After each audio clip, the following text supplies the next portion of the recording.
Hello everybody, my name is Janvi. So today we are going to start our exercise 5.2 of chapter 5 arithmetic progressions of class 10th maths NCERT. So 5.2 exercise के first question में क्या दिया गया है, fill in the blanks in the following table. अब table दी गई है, given that A is the first term, D is the common difference and AN the nth term of the AP. अब देखो हमारा ना इसमें एक फॉर्मूला यूज होगा. क्या फॉर्मूला है, A N equals to A plus N minus one into D. ये मैंने आपको जब भी बताया था, जब मैंने आपको एक्सरसाइज 5.1 कराई तब मैंने आपको ये वाला फॉर्मूला बताया था. तो अब फर्स्ट क्वेश्चन में या तो ये वैल्यू दी गई, देखो ये वैल्यू एन की वैल्यू और डी की वैल्यू, ये चार अलग अलग वैल्यूज हैं. तो इनमें से कोई तीन वैल्यूज दी गई होगी, एक नहीं दी गई होगी, ऐसे दिया गया होगा. मतलब इन दोनों की दी गई, इसकी नहीं दी, या फिर इन दोनों की दे दी, इसकी नहीं दी. तो ऐसे वैल्यूज दी गई होंगी कि एक की वैल्यू नहीं दी गई है और तीन की दी गई है, उससे हमें जो फोर्थ नंबर वाला है उसकी वैल्यू निकालनी होगी. ठीक है, तो देखो फर्स्ट क्वेश्चन के फर्स्ट पार्ट में क्या दिया गया है, a equals to 7, d equals to 3, n equals to 8 और ए एन हमें खुद निकालना है. ये n a के नीचे भी कुछ छोटा सा आएगा. ठीक है, अब हम अपना फॉर्मूला लगाएंगे. A N equals to A plus N minus one into D. A N किसके इक्वल आ जाएगा, ए है हमारा 7 प्लस एन क्या है 8 minus one, D is 3. 7 plus 8 minus 1 is 7, 7 3 are 21, 21 और 7 is 28. तो ए एन की वैल्यू आ गई हमारी 28. ये था फर्स्ट पार्ट. अब सेकंड पार्ट करते हैं. सेकंड पार्ट में हमें ए की वैल्यू दी गई है -18, डी की वैल्यू हमें निकालनी है, एन की वैल्यू 10 दी गई है और ए एन की वैल्यू हमें दी गई है 0. तो देखो A N equals to A plus N minus one into D. A N कितना है 0, ए कितना है -18 plus N minus one 10 minus one और डी हमें नहीं दे रखा. यहाँ पर ये माइनस का 18 है, आ जाके प्लस का हो जाएगा तो आ जाएगा 18 इक्वल्स टू 9 डी. 9 तो आया, 10 माइनस वन इज 9. अब 9 इसके साथ मल्टीप्लाई करें, यहाँ जाके डिवाइड होएगा तो 9 कितना आ गया, सॉरी डी कितना आ गया 18 बाय 9, 9 2 जा 18, तो डी की वैल्यू आ गई 2. ठीक है, अब हम अपने थर्ड पार्ट पर चलते हैं. थर्ड पार्ट में क्या दिया गया है, ए की वैल्यू तो हमें निकालनी है, डी की वैल्यू हमें -3 दे रखी है, एन की वैल्यू दे रखी है 18 और ए एन की वैल्यू हमें दे रखी है -5. हाँ, तो अब हमें ए की वैल्यू निकालनी है. तो A N equals to A plus N minus one into D. ठीक है, ए एन किसकी इक्वल है -5 की इक्वल है. ए हमें बताना है एन कितना है 18 माइनस वन, डी कितना है 3, ये है. अब यहाँ पर -5 है, ए प्लस 18 में से 1 गया 17. ठीक है, 18 माइनस वन इज 17. तो 17 3 से कितना होता है, देखो 17 इंटू 3, वैसे तो 51 होता है लेकिन हम करके देख लेते हैं. 7 3 और 2 5, तो 51. अब यहाँ पर ये 51 है प्लस का, यहाँ जाके होगा माइनस का. तो ए किसके इक्वल आ जाएगा, माइनस का 5 माइनस का 51, ये आएगा ए. देखो अगर हम यहाँ पर इस -5 को इधर लेके आते हैं प्लस का हो जाता है और ए को इधर लाते हैं माइनस का, जो भी ओवरऑल दोनों माइनस के आएंगे तो माइनस माइनस प्लस होता है, तो माइनस का 56 आ जाएगा, ए की वैल्यू आ जाएगी -56. ठीक है, ये था हमारा थर्ड पार्ट. अब हम अपना फोर्थ पार्ट पे चलते हैं.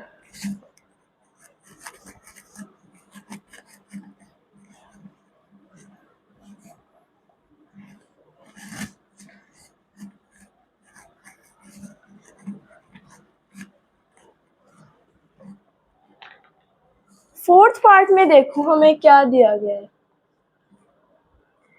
a equals to -18.9, d equals to 2.5, n equals to, निकालनी है हमें n की value, an equals to 3.6।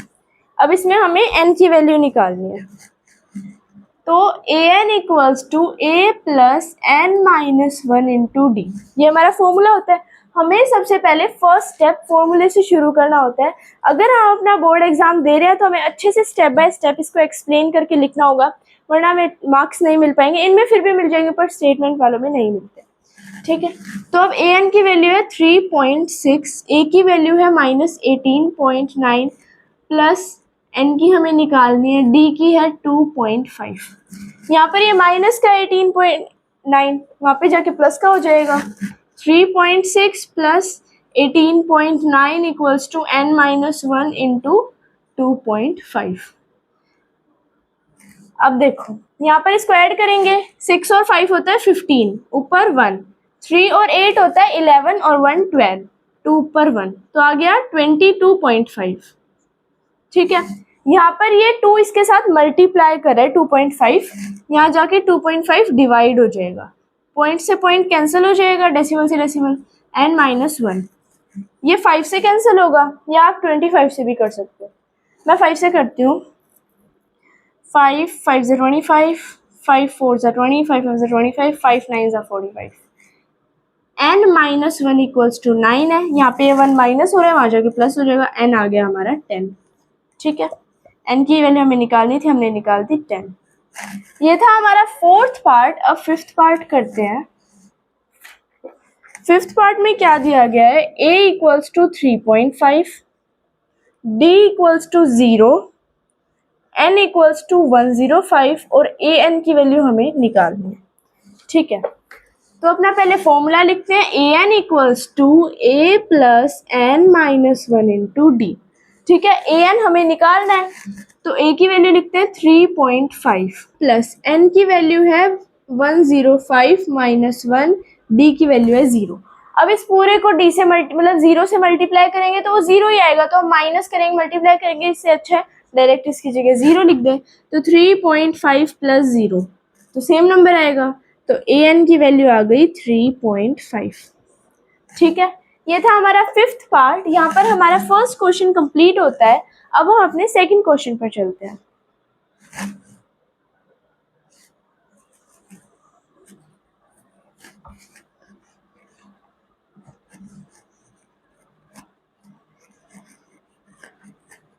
Second question में भी ये वाला फॉर्मूला यूज हो सकता है, तो मैं इसको ऐसे ही लिखे रहने देती हूँ।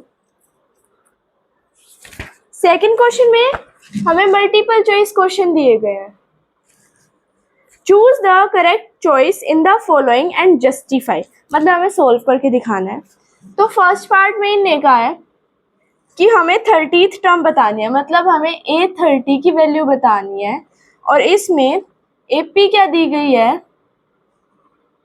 10 7 4 एंड सो ऑन, ये दिया गया, और हमें A30 की वैल्यू बतानी है फर्स्ट पार्ट में।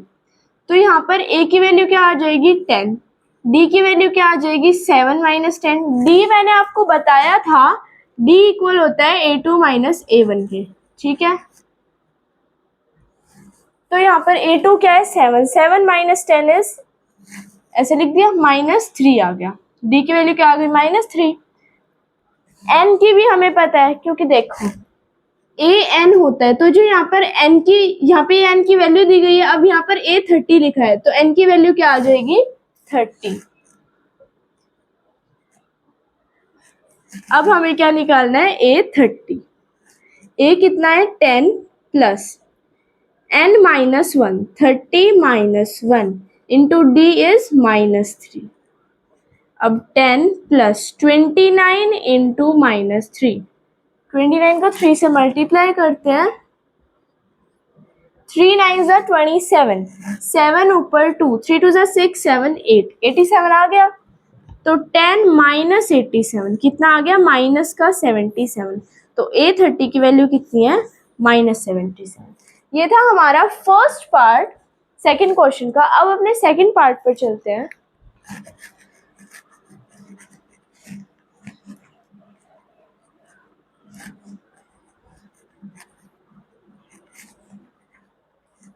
सेकंड क्वेश्चन में देखो, हमें सेकंड पार्ट में क्या दिया गया है, हमें A11 की वैल्यू निकालनी है, ठीक है, और हमें AP क्या गिवन है, -3, -1/2 और 2 एंड देन सो ऑन, ठीक है।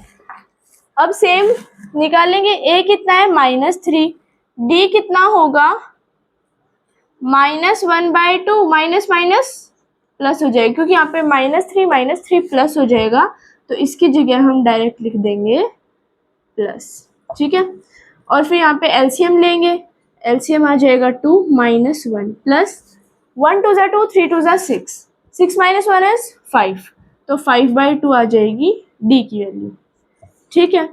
और यहाँ पर एन की वैल्यू तो दी गई है 11, कैसे, मैंने आपको बताया था एन जो यहाँ पे होती है इसकी एन की वैल्यू होती है, और यहाँ पर दिया गया A11, तो एन की वैल्यू क्या आ गई 11, ठीक है। अब यहाँ पर A11 की हमें वैल्यू निकालनी है, A plus n-1 into D. A कितना है -3, नहीं यहाँ पे हम n नहीं लिख सकते, n की यहाँ पर हमने वैल्यू लिख रखी है ना, तो यहाँ पर हम 11 ही लिखेंगे। -3 प्लस 11 - 1 इज 10, और d की वैल्यू क्या है 5/2। यहाँ पर हम इसको कैंसिल कर देंगे, 2 5 ज़ा 10, 5 5 ज़ा 25, -3 प्लस का 25 किसके इक्वल होगा, 22 के इक्वल होगा। इसका मतलब A11 की वैल्यू आ गई 22, ठीक है। यही करना था हमें सेकंड क्वेश्चन में। नेक्स्ट वीडियो में हम इस एक्सरसाइज के आगे वाले क्वेश्चंस करते हैं। So if you like my video please like share subscribe to my channel. Okay, bye bye.